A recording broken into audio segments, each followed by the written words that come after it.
اللہ الرحمن الرحیم۔ عزیزان ارجمند، علامہ اقبال اوپن یونیورسٹی کے ٹی وی اسٹوڈیو سے میں سید محمد ریحان الحسن گیلانی شعبہ فکر اسلامی تاریخ و ثقافت کی جانب سے کورس کوڈ 1919 کے اسباق میں ایک دفعہ پھر آپ کی خدمت میں حاضر ہوں۔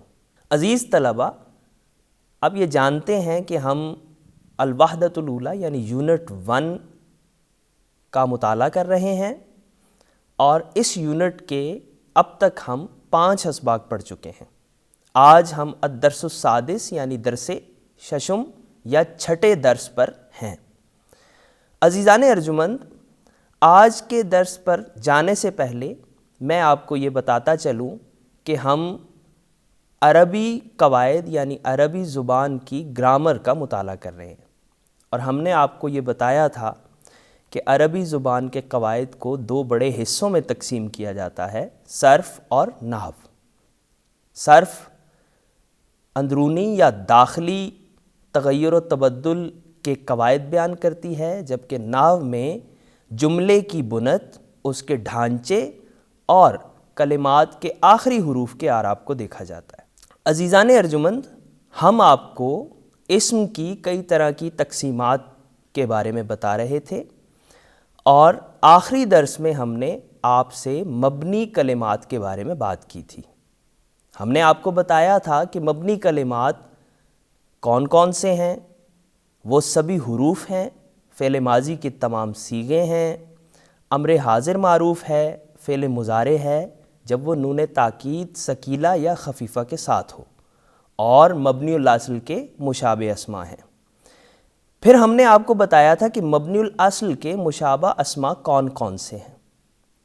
وہ اسماء اشارہ ہیں، اسماء استفہام ہیں، اسماء موصولات ہیں، اسماء ضمائر ہیں، اسماء افعال ہیں، اسماء اصوات، اسماء امتزاجیہ، اسماء کنایات اور ظروف مبنیہ ہیں۔ ہم نے آپ سے ان سب کی تفصیل بھی عرض کی تھی۔ پھر ہم نے آپ کو مزید تفصیل عرض کی تھی، جہاں ہم نے آپ کو معرفہ اور نکرہ ہونے کے اعتبار سے اسم کی تقسیم کے بارے میں بتایا تھا۔ دراصل ہم آپ کو اسم ضمیر، اسم موصولہ اور اسم اشارہ کی تفصیلات بتانا چاہ رہے تھے۔ آج اگلے کسی درس میں ہم یہ یعنی تعریف و تنکیر کے اعتبار سے اسم کی تقسیم بھی دیکھیں گے۔ عزیزان ارجمند، اب آتے ہیں آج کے درس پر یعنی درس ششم پر۔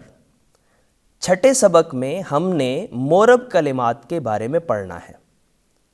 مورب کلمات کے بارے میں ہم آپ کو بتا چکے ہیں کہ یہ وہ کلمات ہوتے ہیں جن کا آخر عامل کے بدلنے سے مسلسل بدلتا رہتا ہے۔ آپ کو وہ شعر تو یاد ہوگا جو ہم نے آپ کو یاد کروانے کی کوشش کی تھی کہ مبنی آ باشد کے مانند برقرار اور مورب آ باشد کے گردد بار بار۔ تو جو بار بار بدلنے والا کلمہ ہے وہ مورب کہلاتا ہے۔ اب مورب کلمات کون سے ہوتے ہیں؟ تو آپ اس ٹیبل میں دیکھ رہے ہیں کہ مورب کلمات میں فعل مضارع شامل ہے۔ ظاہر ہے کہ یہ فعل مضارع اس وقت ہوگا جب نون تاکید ثقیلہ اور خفیفہ سے خالی ہو، یعنی نون تاکید ثقیلہ اور خفیفہ فعل مضارع پر نہ آئیں۔ دوسرا، مفرد منصرف صحیح ہے، یعنی یہ وہ کلمہ ہے جو صحیح ہو، منصرف ہو اور پھر مفرد یعنی اکیلا بھی ہو۔ تیسرا، جاری مجرا صحیح ہے۔ چوتھا، جمع مکسر ہے۔ پانچواں، جمع مؤنث سالم ہے۔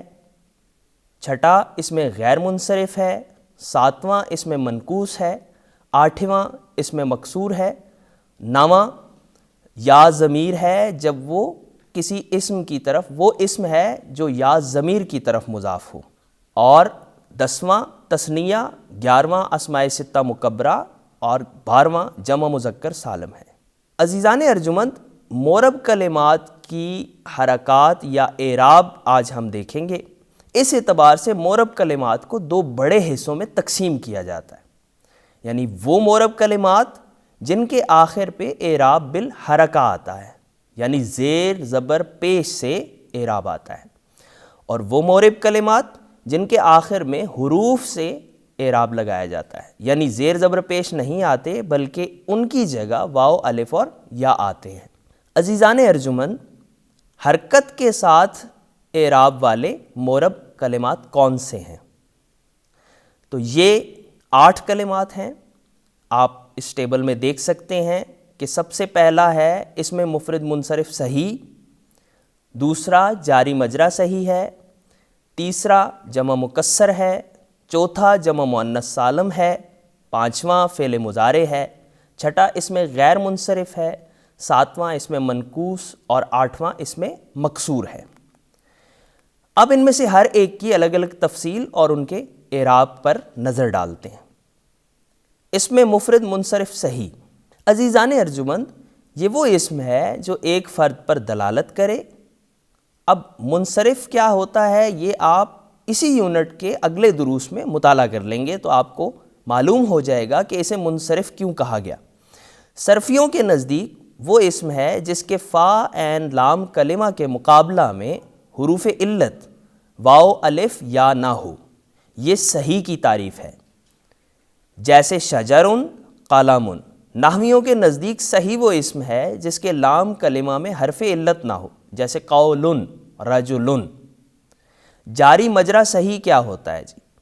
جاری مجرا صحیح وہ اسم ہے جس کے آخر میں واو یا یا ہو اور ان کا ماقبل حرف ساکن ہو، جیسے دلون زبیون۔ اسے صحیح اس لیے کہتے ہیں کہ یہ اعراب میں صحیح کے قائم مقام ہوتا ہے۔ جمع مکسر کیا ہوتی ہے؟ جمع مکسر وہ اسم ہے جس کی واحد سے جمع بناتے وقت واحد کی بنا ٹوٹ جائے۔ اس کے بارے میں ہم آپ کو پچھلے دروس میں بتا چکے ہیں، جیسے رجل سے رجال، قول سے اقوال۔ اب ان کا اعراب دیکھ لیجئے تینوں کا، یعنی مفرد صحیح کا، جاری مجرا صحیح کا اور جمع مکسر کا۔ مفرد صحیح کی حالت رفعی، حالت نصبی اور حالت جری تینوں زیر زبر پیش کے ساتھ آتی ہے۔ جاری مجرا صحیح کی بھی زیر زبر پیش کے ساتھ آتی ہے اور جمع مکسر کی بھی زیر زبر پیش کے ساتھ آتی ہے۔ اس میں مفرد صحیح جیسے کتابن، دیکھیے حالت رفعی میں ھذا کتابن 2 پیشیں آئیں، حالت نصبی میں قرأت کتابن 2 زبریں آئیں، اور حالت جری میں نظرت الی کتابن۔ آپ یاد رکھیے گا کہ ہم آپ کو حالت رفعی، حالت نصبی، حالت جری اور اعراب اور حرکات کے نام اس سے پہلے بتا چکے ہیں۔ اگر کسی طالب علم کو اس سلسلے میں کوئی مشکل درپیش ہو تو وہ ہمارے پچھلے دروس دیکھ سکتا ہے۔ جاری مجرا صحیح دیکھیے جی، ھذا دلون، اخذت دلون، نظرت الی دلون۔ دلون یہ ڈول کو کہتے ہیں جس کے ذریعے کنویں سے پانی نکالا جاتا ہے۔ تو یہاں بھی آپ دیکھیں گے کہ زیر زبر اور پیش کے ساتھ حالت رفعی، نصبی اور جری آئی۔ جمع مکسر یہ ھذہ رجال، لقیت رجالا، نظرت الی رجال۔ تو اسی طرح رجالن، رجالن، رجالن، یہ بھی زیر زبر پیش سے اعراب تبدیل ہو رہا ہے۔ آگے دیکھیے جی جمع مؤنث سالم۔ جمع مؤنث سالم کے بارے میں بھی ہم آپ کو بتا چکے ہیں کہ یہ وہ جمع ہے جس کو جمع بناتے وقت واحد کی بنا نہیں ٹوٹتی۔ اس کا اعراب کیا ہوتا ہے؟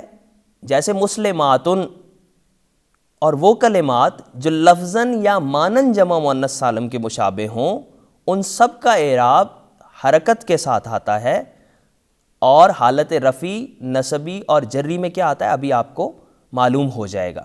جیسے عرفاتن، اولاتن، ان تینوں کی حالت رفعی ضمہ سے، حالت نصبی اور جری کسرہ سے آتی ہے۔ ضمہ یعنی پیش اور کسرہ یعنی زیر۔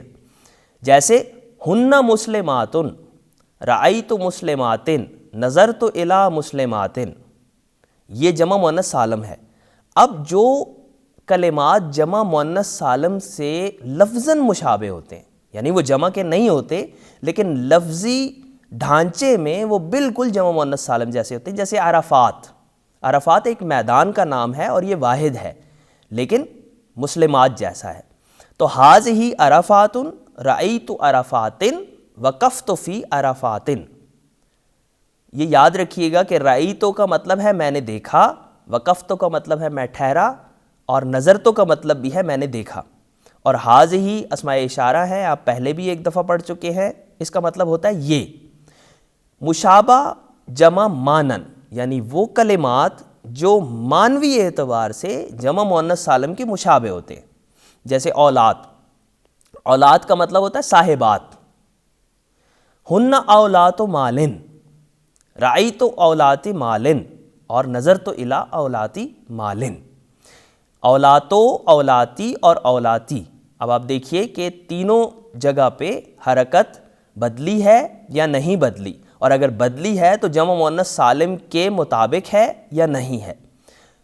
ایک بات یاد رکھیے کہ یہ جو اولاد کا لفظ ہے یہ ہمیشہ مضاف ہو کر استعمال ہوتا ہے، جیسے قرآن مجید میں آتا ہے کہ وہ اولات الاحمال اجلہن ان یضعن حملہن، سورہ طلاق کی آیت نمبر 14 ہے۔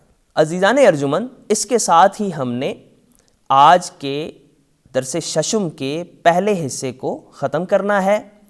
میں دوبارہ دہرا دیتا ہوں کہ آج ہم نے اسماء معرب کے آخر کے اعراب کو دیکھا ہے، اور سبھی کو نہیں دیکھ سکے وہ اگلے حصے میں ہم دیکھ لیں گے، چند کو دیکھا ہے، اور ان میں سے ان اسماء معرب کو دیکھا ہے جن کا آخر کا اعراب زیر زبر پیش کے ساتھ آتا ہے۔ اس کے ساتھ ہی مجھے اجازت دیجیے، انشاءاللہ اگلے درس میں دوبارہ آپ سے ملاقات ہوتی ہے۔ والسلام علیکم ورحمۃ اللہ وبرکاتہ۔